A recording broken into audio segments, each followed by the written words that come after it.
um pouquinho da Ambientário, né? A Ambientário é uma empresa de consultoria ambiental já consolidada, né, há 16 anos, mais de 16 anos no mercado de consultoria ambiental, e entendendo, né, esse movimento de mudança necessária que a gente está passando em todos os ambientes regulatórios, ambientais, sociais.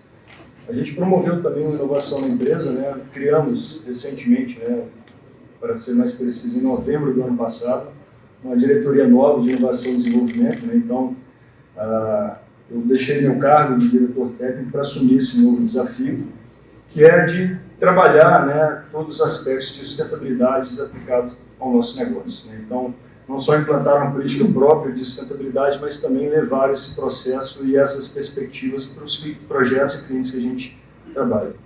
Falando sobre o painel especificamente, né, transição energética, infraestrutura logística e supply chain, eu queria começar primeiro com uma provocação, né?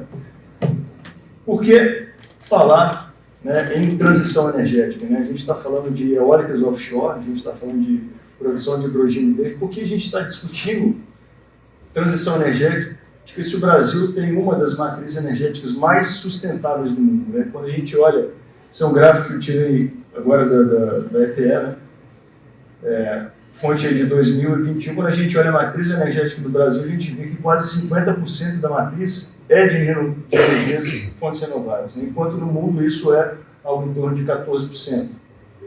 Mas a gente tem que lembrar, né, que para além do Brasil já ter uma matriz extremamente renovável, né, quando a gente fala de transição de energia, o Brasil assinou, né, junto ao Acordo de Paris em 2015, uma meta, né, metas ousadas, na verdade, de redução de 37% de emissões de gás de efeito estufa para 2025 e 43% para 2030. Em que espaço, né, em que parte que nós estamos de atingir essa meta?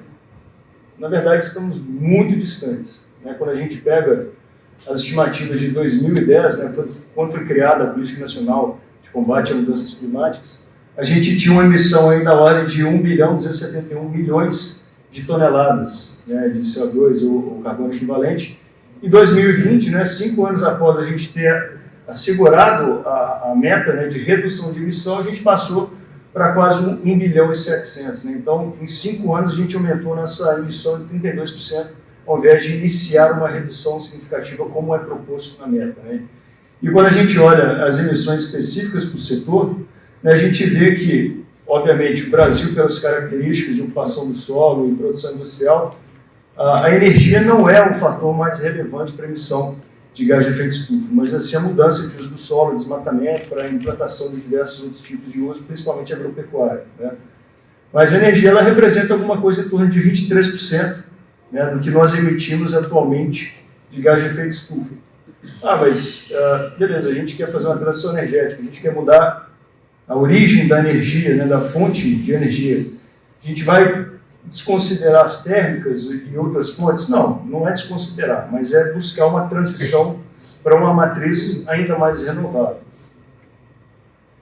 E para além disso, né, para além das metas do Acordo de Paris, a gente tem que pensar também nos próprios objetivos do desenvolvimento sustentável, né, os ODS aí da ONU, né? Então a gente tem 17 objetivos com 169 metas, e o objetivo 7, né, relembrando, é energia limpa e renovável, né, e acessível para todos, né? Então, especificamente, a gente tem 2 metas, que é aumentar substancialmente a participação de energias renováveis na matriz energética global até 2030. Então, quando a gente fala do Brasil passar por um processo de transição energética, a gente está indo ao encontro, né, contribuindo para o atingimento dos ODS, né? E, além disso, também a meta 7B, até 2030, expandir a infraestrutura e modernizar a tecnologia para o fornecimento de serviços de energia modernos e sustentáveis para todos os países em desenvolvimento.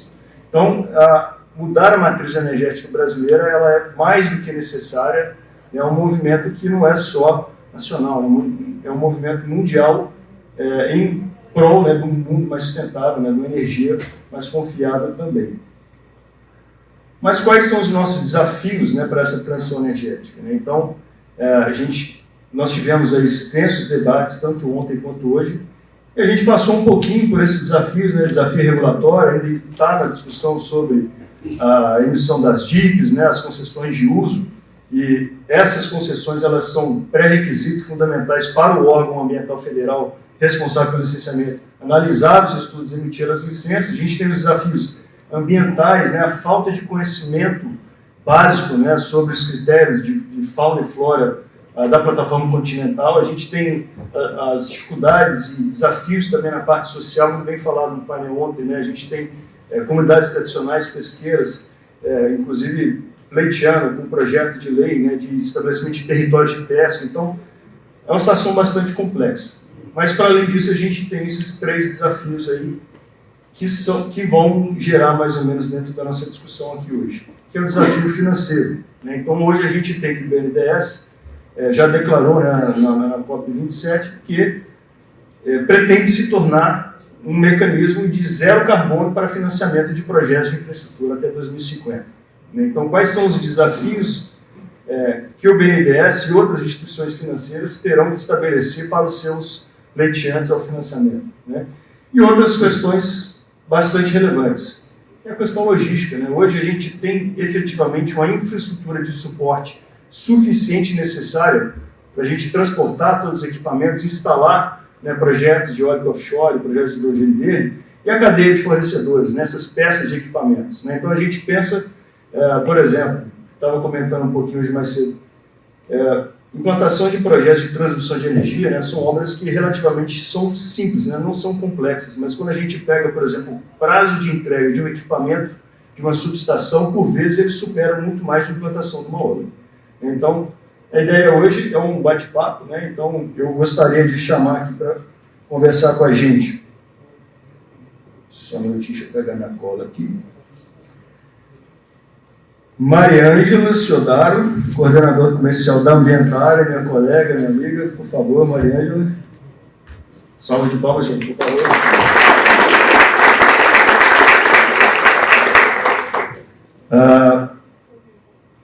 Queria chamar aqui o Bruno Búrigo, diretor da Keppel Offshore Marine.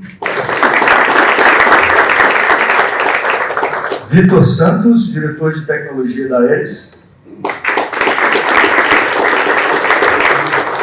Fernando Estima, gerente de planejamento e desenvolvimento de portos do Rio Grande do Sul.